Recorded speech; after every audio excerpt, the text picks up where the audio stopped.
I was 29 when I signed the partnership agreement at Mercer & Lane, one of Chicago's most aggressive management consulting firms. The salary was obscene. $450,000 base.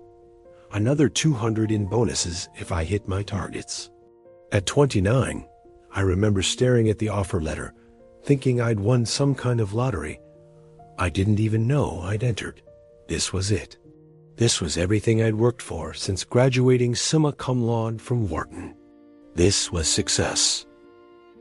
If you want to know what happens when you get everything you think you want and discover it's not nearly enough, hit that subscribe button right now. Because this isn't a success story. It's a confession about what success actually costs when you're not paying attention to the price. I wanted it so badly I could taste it. Not just the money, though let's be honest, the money mattered. I wanted respect. I wanted my parents to finally stop asking when I was going to get a real job after years of grinding in smaller firms. I wanted to walk into rooms and have people know my name before I said it. I wanted to matter in a world that seemed to only measure mattering in billable hours and client acquisitions. The vision was crystal clear. Corner office by 35, managing partner by 40, retire at 50 with enough money that my kids would never have to worry about anything. That was the dream. That was the finish line I was sprinting toward. So I ran. God, I ran hard. 70-hour weeks became 80, became 90. I took the impossible clients nobody else wanted because those were the ones that made your reputation. I flew to Seattle on Sunday nights and came back Friday afternoons.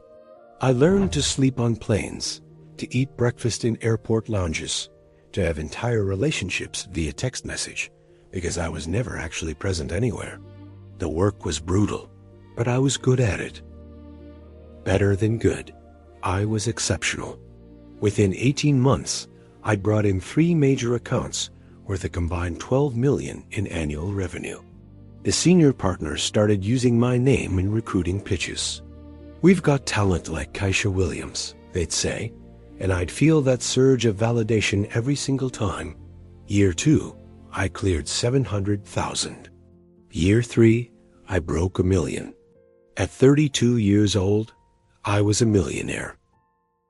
Multiple times over, actually, because I was smart about investing. I bought a loft in River North with floor-to-ceiling windows overlooking the Chicago River. I drove a Tesla. I had a personal trainer, a financial advisor, a cleaning service that came twice a week to maintain an apartment I was barely ever in. On paper, I was crushing it. My college friends would see my LinkedIn updates and send congratulatory messages. My younger sister introduced me as my successful sister at family gatherings. Success. That word followed me everywhere. Successful Keisha, making it happen. And then I made partner. Full equity partner at 34. They announced it at the annual meeting and everyone applauded. And I stood there feeling like I should feel more than I did. But there wasn't time to interrogate that feeling because we had a massive pitch in Boston the next morning. So I flew to Boston and I won that pitch. And the success continued, but something was wrong. It started small. I'd be sitting in first class on yet another red eye and realize I couldn't remember the last time I'd had a conversation that wasn't about work. I'd be in my beautiful apartment on a rare Saturday off and notice how quiet it was.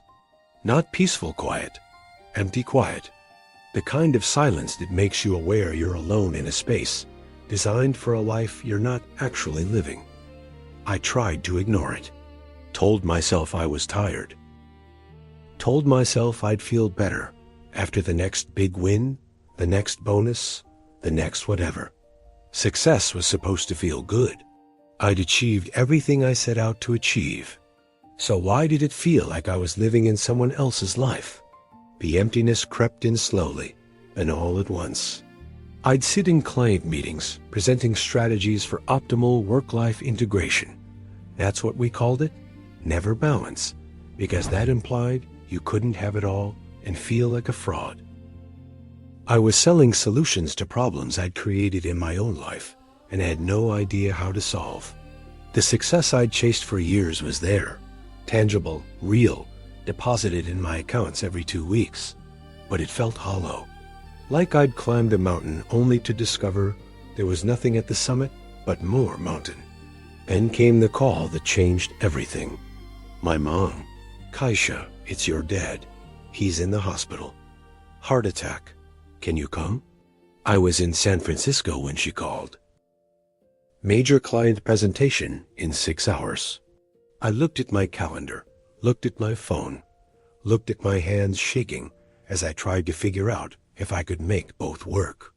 And in that moment, in that disgusting moment of calculation, I realized I was actually debating whether to get to the airport or get to the conference room. My father was in a hospital bed in Atlanta, and I was doing math about which flight I could take that would still let me deliver the presentation. The success I'd built had turned me into someone who had to think about whether to choose her dying father over a PowerPoint deck. I made it to Atlanta, barely. The presentation got rescheduled. My father survived, but something in me didn't. Sitting in that hospital room, watching him sleep with tubes running out of his arms, I realized I couldn't remember the last time I'd called him just to talk. Not for birthday, not for Father's Day, just to talk. And he'd never said anything. Never complained. Just accepted that his successful daughter was too busy being successful to call. The money I was making, the titles I was collecting, the respect I was earning, none of it mattered to him. He just wanted to hear my voice. And I'd been too busy chasing success to give him that. The rage came later, not at anyone else, at myself. I'd see couples in coffee shops actually looking at each other instead of their phones and want to scream. Not because they were doing anything wrong, but because they had something I'd traded away without even realizing I was making a trade. I'd given up relationships for revenue, traded presence for prestige, swapped life for a lifestyle that looked impressive in photos, but felt empty in practice. Every email I sent at midnight was time I wasn't spending actually living. Every client dinner was an evening I'd never get back. Every promotion was proof I'd chosen success over everything else, and the bill for that choice was coming due in ways I couldn't expense report my way out of. I started seeing a therapist, not because I was depressed, though I probably was, but because I genuinely didn't understand how I'd gotten here. How had I become someone who had to schedule time to call her own parents? Dr. Martinez asked me one session what success meant to me, and I gave her the whole speech.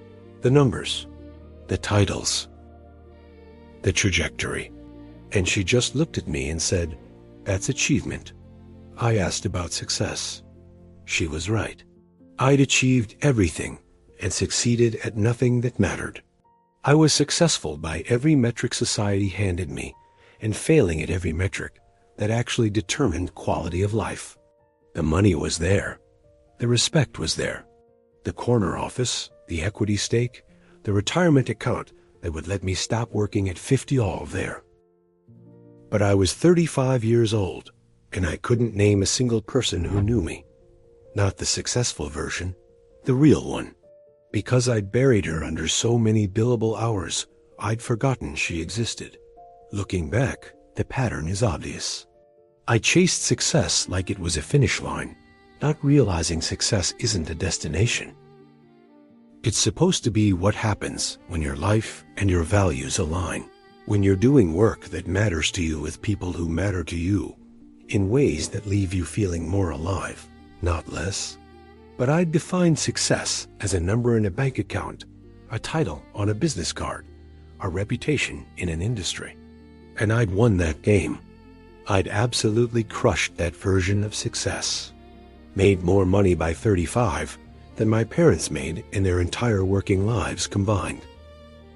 But I was successful at something that didn't make me happy, didn't make me fulfilled, didn't make me anything except really good at work.